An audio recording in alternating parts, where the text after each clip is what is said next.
Praise lord. ప్రభువైన యేసుక్రీస్తు నామములో అందరి వందనములు. ఈ దినం దేవుని వాక్యంలో నుంచి ఇర్మియా గ్రంథం 17వ అధ్యాయం 21వ వచనం. యెహోవా ఇలాగు సెలవిచ్చుచున్నాడు, మీ విషయంలో జాగ్రత్త పరుడి, విశ్రాంతి దినమున ఏ బరువును మోయకుడి, యెరూషలేము గుమ్మములలో గుండా ఏ బరువును తీసుకొని రాకుడి. ప్రభునందు ప్రియమైన వాళ్ళారా, దేవుడు తన యొక్క మహిమను మనకు బయలుపరుస్తున్నాడు. తన యొక్క ఆలోచన, తన యొక్క చిత్తము మనకు బయలుపరుస్తున్నాడు. ఏమని అంటున్నాడు?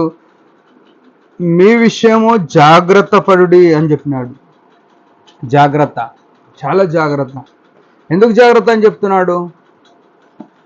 మనం ఆయనను మహిమపరచకపోతే, ఆయన దినమును మనం గణపరచకపోతే, ప్రభు దినము, ఆదివారం దినము, ప్రభుని ఆరాధన చేసే దినాన్ని మనం అలక్ష్య పెడితే, నిర్లక్ష్యం చేస్తే జాగ్రత్త అని చెప్తున్నాడు.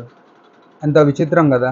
మనం ఎన్నిసార్లు ప్రభు దినాన్ని, ఆదివారం అంటే ఎంత యథార్థంగా రోజు లేసే టైం కల్లా ఎక్కువసేపు పడుకోవడం, రోజు చేసే పనుల కంటే ఎక్కువ లేజీగా అంటే సోమరితనంగా మన పనులు చేస్తాం. ప్రభు కోరుకునేది ఏంటంటే, మీ విషయమై జాగ్రత్త పడి. ప్రభు దినం అంటే వేకునే లేచి త్వరగా నేను మందిరంలో కనబడాలా, ప్రభువును గణపరచాలా. ప్రభు మందిరానికి పోయేటోళ్ళమైన మనం చాలాసార్లు ఎందుకు పోతున్నాం అనే విషయం కింద గుర్తుపెట్టుకోవాలి. మనం కేవలము అక్కడికి వెళ్ళేది ఆయనను మహిమపరచడానికి, ఆయనను గణపరచడానికే పోవాలి. కానీ నా పేరు కొరకు నేను అనేకులను పరిశీలన చేయడానికి, అనేకులు ఏం తప్పులు చేస్తున్నారో పట్టుకోవడానికి, ఇలాంటి ఆలోచనతో పోదు. మనం పోయేది కేవలం ఆయన ఘనత కొరకు, ఆయన మహిమ కొరకు పోవాలి అని ప్రభు చెప్తున్నాడు. జాగ్రత్త పరుడి అని చెప్తున్నాడు. ఆయనను మహిమపరచకపోతే మనకు చాలా ప్రమాదం అని గుర్తుపెట్టుకోవాలి. ఈ విషయం మనకు తెలియదు. పోతే పోతాం, ఆరాధన చేస్తే చేస్తాం, లేకుట్లేదు, పాటలకు పోతే పోతాం, లేకుట్లేదు.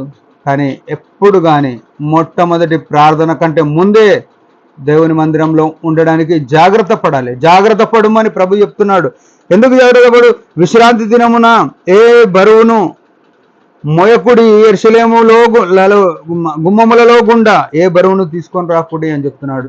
అంటే ఆనాడున్న యెరూషలేము పరిస్థితులను బట్టి ప్రభు ఇలాగ చెప్తున్నాడు. కానీ ఈనాడు దేవుని మందిరం పట్ల మనకుండే వైఖరిని మనం ఎరగాలి.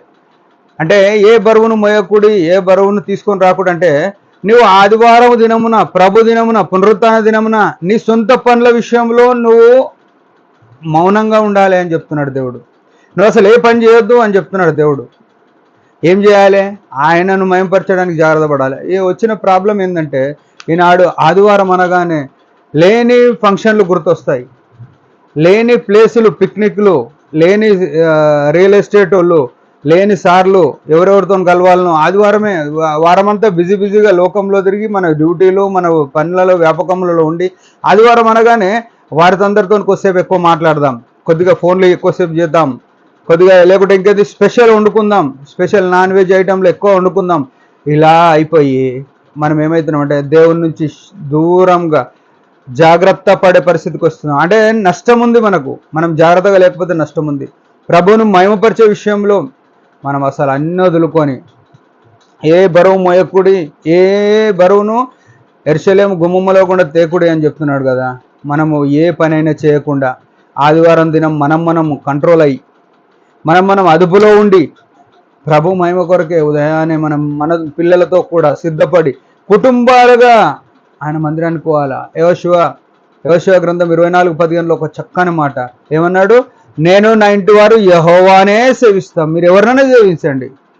ఈ గొప్ప మాట మన కుటుంబాల్లో అనేక సీనరీలుగా వాక్యాలు పెట్టుకుంటాం. కానీ యెహోవాను సేవించే విషయంలో, యెహోవాను గణపరిచే విషయంలో మనం ఎంతవరకు సిద్ధపాటులో ఉన్నాం, సంసిద్ధంగా ఉన్నాం, మనల్ని మనం జాగ్రత్త పరుచుకున్నాం. దేవుడి మాట దీవించును గాక. చిన్న ప్రార్థన. పరలోకపు తండ్రి, సర్వకృపాని దగు దేవా, యేసు ప్రభు నామములో వందనాలు. నిజముగా నీ దినాన్ని అనేకసార్లు మా సొంత పనుల కొరకు అలక్ష్య పెట్టిన వారం దయతో క్షమించండి. నిన్ను గణపరచడానికి మేము జాగ్రత్త పడి నిన్ను మయంపరిచినట్లు ముందు జీవితంలో కృపణీయమని యేసు ప్రభు నామములో ప్రార్థిస్తున్నాం తండ్రి. ఆమేన్. మీరందరి పరిచర్య గురించి భారంగా ప్రార్థన చేయండి. Praise the lord.